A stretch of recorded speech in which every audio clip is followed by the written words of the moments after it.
Bonjour à tous, dans cette vidéo, je vais vous parler de l'entrée de Jupiter dans le signe du Sagittaire, où cette planète va rester du 8 novembre 2018 au 2 décembre 2019.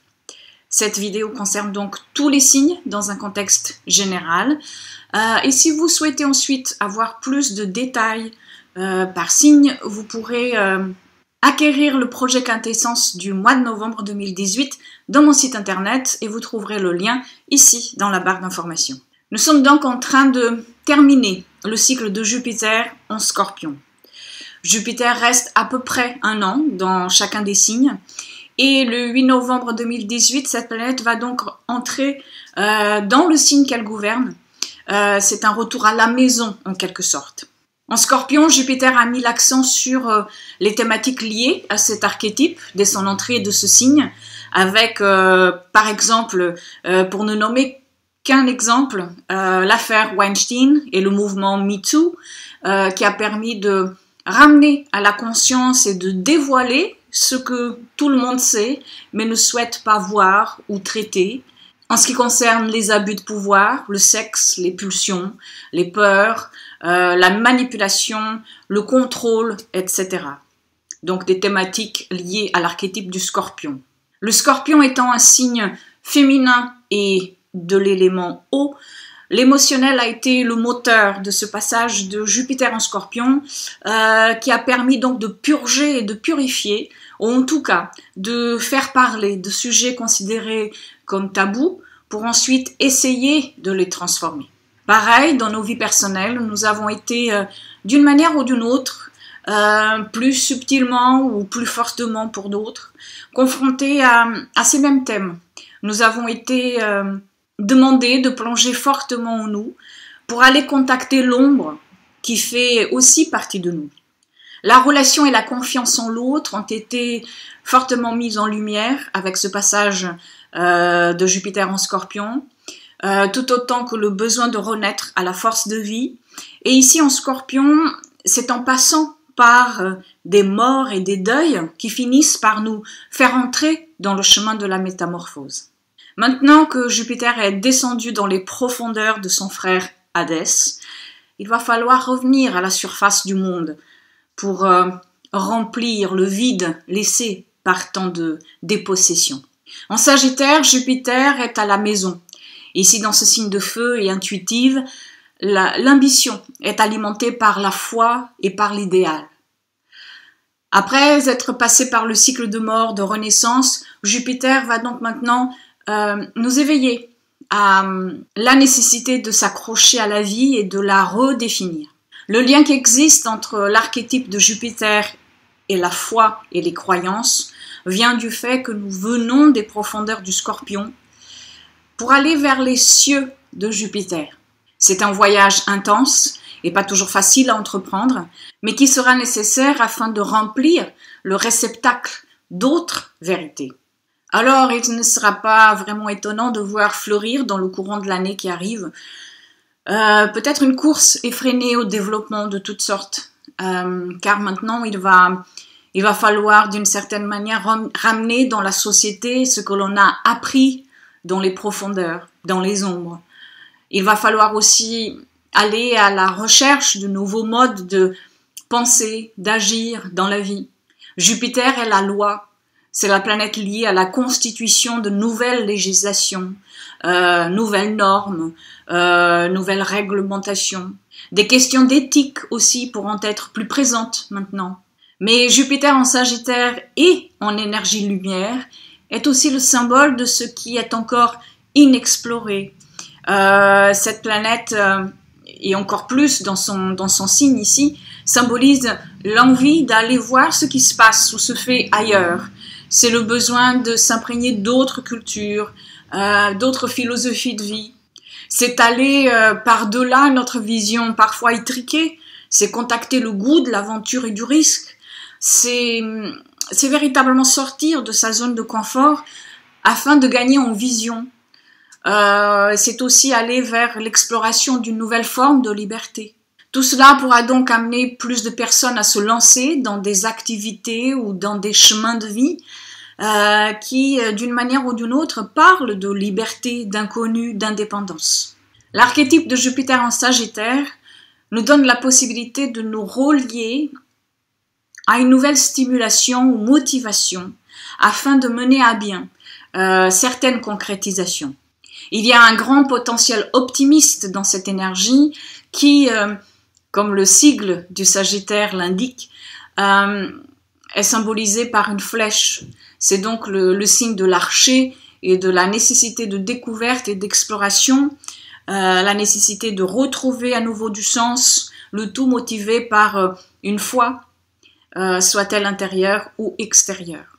En tant que planète de l'expansion, Jupiter en Sagittaire nous permettra de trouver une forme de croissance par le fait de nous intéresser à des choses qui nous font grandir en tant que personne. Cela peut être par le biais des voyages, par des études d'un sujet qui nous passionne, par le fait de nous lancer dans une aventure, par le fait d'aller vers un milieu qui, a priori, est différent du nôtre. Ça peut être aussi lié à une religion, à une philosophie, à une forme de spiritualité, à un autre mode de vie, mais aussi par le fait de pratiquer une activité qui fait bouger tout simplement le corps et le mental, ou encore par le fait d'accéder à des enseignements de professeurs, de mentors, de guides qui nous parlent à l'esprit et à l'âme. Comme vous pouvez imaginer, les possibilités sont infinies. Mais je pense que ce qu'il faut surtout retenir ici, c'est qu'il s'agit de sortir de ce qui est connu ou de ce qui nous sert, nous enferme, nous contraint dans notre propre évolution. Et cela ne veut pas dire que si nous accueillons cet appel, si nous entrons dans cette énergie de découverte, que tout va forcément bien se passer. Bien sûr que non. Cette énergie vient pour nous permettre de faire les pas que nous avons besoin de faire pour notre développement, au-delà de toute logique manichéenne. Parfois, être totalement irresponsable ou devoir vivre des échecs et se planter, tout simplement en fait, c'est exactement ce qu'il nous faut. De manière à réveiller notre conscience, à nous ramener vers l'humilité, vers le lien.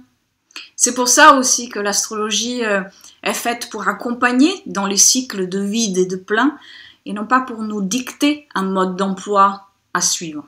En énergie ombre, et je rappelle que l'énergie ombre est une énergie inconsciente qui cherche à être reconnue. Jupiter en Sagittaire, comme vous pouvez l'imaginer, pourra donc aussi éveiller l'intolérance, le fanatisme, les théories du complot et les prophéties en tout genre, le fondamentalisme, les dogmes, la dramatisation aussi, c'est-à-dire les excès, la démesure d'une certaine manière, des excès d'ailleurs qui peuvent être tout aussi louables au départ, dans le sens que l'on peut vouloir mettre plus sur son dos que ce que l'on peut véritablement entreprendre.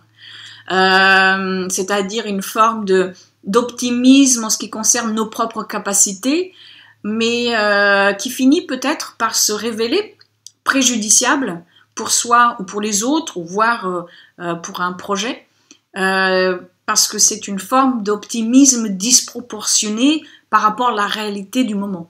Jupiter en Sagittaire pourra aussi éveiller ce que l'on appelle le complexe de Dieu, c'est-à-dire penser être celui ou celle qui détient la vérité et que celle-ci est unique et infaillible. Et on pourra voir cela se manifester en nous, ou dans les personnes que nous serons amenés à côtoyer, ou encore dans la vie publique, dans la société, dans l'esprit du temps. Et tout ceci pourra encore être plus fortement ressenti parce que pendant cette année en Sagittaire, Jupiter sera au carré de Neptune en Poisson. Alors, cette énergie-là va à la fois décupler l'ombre et la lumière de ce transit de Jupiter. Avant de parler un peu plus en détail sur cet aspect de tension entre Jupiter et Neptune, il sera important de dire que cet aspect est en premier lieu un aspect lié à l'évolution de la société. C'est comme s'il allait nous relier à des mouvements qui finissent par moduler le cours de l'évolution par le pouvoir qu'ils entraînent en fait. Neptune est relié aux masses, à l'universel. Ce qui peut donc vouloir dire que les thématiques internationales et liées à cette idée de masse pourront être plus présentes à notre conscience cette année. Nous allons avoir 3 carrés dynamiques et de tension, donc à Neptune. Le premier, ce sera là maintenant en janvier, le deuxième, ce sera en juin, et le dernier, ce sera en septembre. Et cela aura lieu dans le deuxième décan de ces 2 signes, donc Sagittaire et Poisson, mais qui pourra bien sûr être ressenti de manière forte par aussi les autres signes mutables, c'est-à-dire Gémeaux et Vierge, et encore une fois, surtout le deuxième décan. Et puis bien sûr par tous les autres signes, surtout si vous avez des planètes personnelles ou si vous avez des angles ou des points de votre thème natal dans ce deuxième décan de tous ces 4 signes, Gémeaux, Vierge, Sagittaire, Poisson. Alors en énergie lumière, ce carré va nous amener à des questionnements philosophiques et métaphysiques sur le sens de la vie, sur son évolution. C'est une belle énergie spirituelle puissante que nous aurons à utiliser de la manière la plus consciente possible, car notre sensibilité et notre intuition pourront aussi être décuplées à ce moment-là. Il s'agira de vouloir contribuer au monde, d'œuvrer pour le bien des autres, pour le bien de la planète, encore plus avec Uranus qui est entré dans le signe du Taureau, qui est en train de ressortir en ce moment, mais qui va revenir l'année prochaine. C'est aussi donc une belle énergie lumière quand elle est canalisée dans une approche psychospirituelle ou créative, et qui peut amener à entrer en contact avec un sentiment de totalité, par le fait de se sentir en présence d'un ordre cosmique ou d'une conscience cyclique, même si ces sentiments-là peuvent provenir au départ d'un désenchantement ou d'une sensation de vide. Donc cet aspect est un aspect de réparation, surtout de réparation de l'ego, si nous sommes prêts à entrer pleinement dans les lâcher-prises que cette réparation va forcément nous demander.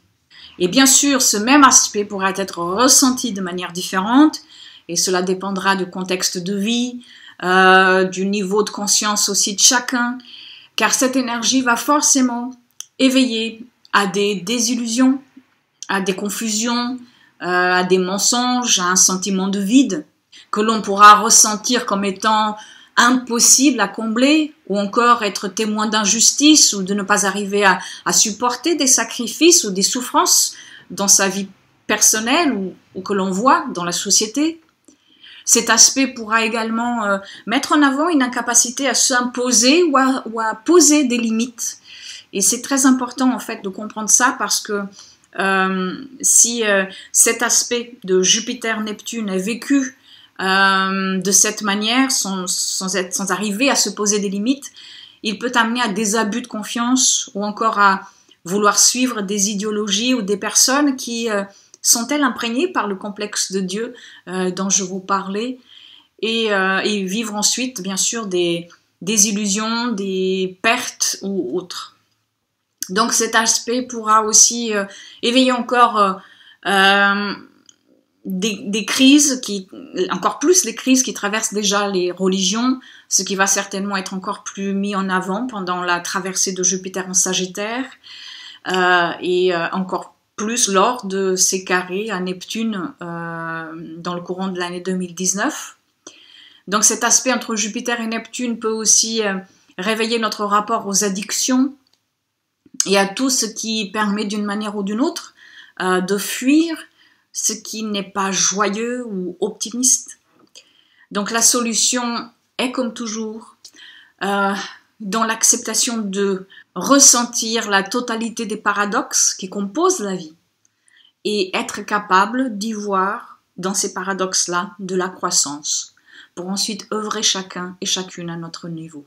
C'est pour ça que ce carré décroissant de Jupiter à Neptune devra être ancré dans l'énergie de Saturne, qui fera d'ailleurs un peu le rôle de médiateur entre ces deux planètes, dans le sens que là où vous avez Saturne en train de transiter le signe du Capricorne en ce moment, donc toute l'année 2019, par maison, ce sera le lieu d'enracinement, le lieu de raison, le lieu de réalité. Saturne fera aussi des sextiles, des aspects harmonieux à Neptune dans le courant de l'année, qui pourront être des moments de véritables opportunités et qui nous permettront d'ancrer, de réaliser et d'allier les aspirations spirituelles et créatrices à un cadre valable et structurant. Et cela, bien sûr, dans un contexte personnel et collectif. Et ces aspects auront lieu en février, juin et novembre. Donc pensez à ce que vous étiez en train de vivre il y a 12 ans, lorsque Jupiter avait traversé le signe du Sagittaire à ce moment-là. C'était entre novembre 2006 et décembre 2007. Ou alors revenez encore en arrière, entre décembre 94 et janvier 2016, ou encore entre décembre 82 et janvier 84, et ainsi de suite. Donc, que ressentiez-vous à ce moment-là? Quelles opportunités de croissance ont été les vôtres? Et comment avez-vous vécu ce cycle? Pour moi, 94-96 a été un grand moment d'exploration et de croissance personnelle, parce qu'en fait, c'était quand j'ai terminé le lycée au Portugal et que j'ai quitté mon pays pour aller en Suisse, un pays dont je ne connaissais absolument rien du tout, un pays dont je ne parlais pas du tout la langue, ni le français, ni l'allemand à l'époque, je parlais juste l'italien. Mais là où j'étais en fait au fin fond des Alpes alémaniques, l'italien en fait ne me servait pas de grand chose. Donc en fait, c'est une époque où je suis en fait partie à l'aveugle, à l'aventure. Donc c'était exactement en corrélation avec ce transit d'exploration et d'expansion jupitérienne. Et puis le dernier passage en 2006-2007 a été une année de grande croissance intérieure avec la créativité et la spiritualité qui se sont fortement ancrées dans mon quotidien. Et c'était aussi le moment où j'ai beaucoup étudié différents courants, différentes philosophies de vie qui m'ont permis de continuer d'élargir la conscience et de m'ouvrir à d'autres horizons. Voilà, j'espère que cette vidéo pourra vous donner des pistes de réflexion, des pistes d'accompagnement aussi. Et bien sûr, beaucoup de choses vont évoluer au fur et à mesure que le cycle avance. J'en parlerai dans mon blog ou alors ici dans mes vidéos. Je vous invite maintenant à vous procurer le projet Quintessence du mois de novembre 2018 afin d'avoir plus d'informations pour chacun des signes si vous le souhaitez. Et le lien, vous le trouverez bien sûr dans la barre d'informations ci-dessous. Voilà, je vous souhaite une belle année en compagnie de Jupiter, une belle année de croissance et je vous dis à très bientôt. Merci, au revoir.